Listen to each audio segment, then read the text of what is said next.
В Ухте появились общественные инспекторы по обращению с животными. Официальное удостоверение от Минсельхоза Коми по собственной инициативе получили 2 ухтинки.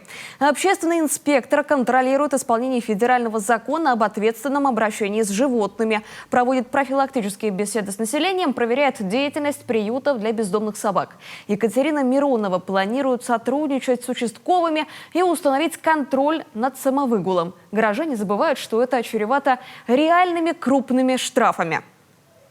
Основная деятельность по этим корочкам инспекторов – это проверка действующих приютов.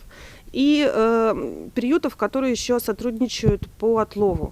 То есть если администрация заключает такие договора, мы как инспектора имеем полное право, абсолютный доступ в эти приюты, куда отлавливаются собаки, ведем фото-видеосъемку там на местах. И потом, если есть нарушения, мы все это оформляем, составляем протокола и отправляем вот опять же в отдел по Минприроды по Республике Коми. Дальше уже они обращаются в прокуратуру и там решают этот вопрос по этим нарушениям. Чтобы стать общественным инспектором, нужно написать заявление в Минприроды Коми, приложить 2 цветные фотографии 3×4 и копию паспорта. Забрать удостоверение можно через несколько дней после уточняющей беседы. А действует такая корочка на территории всей республики.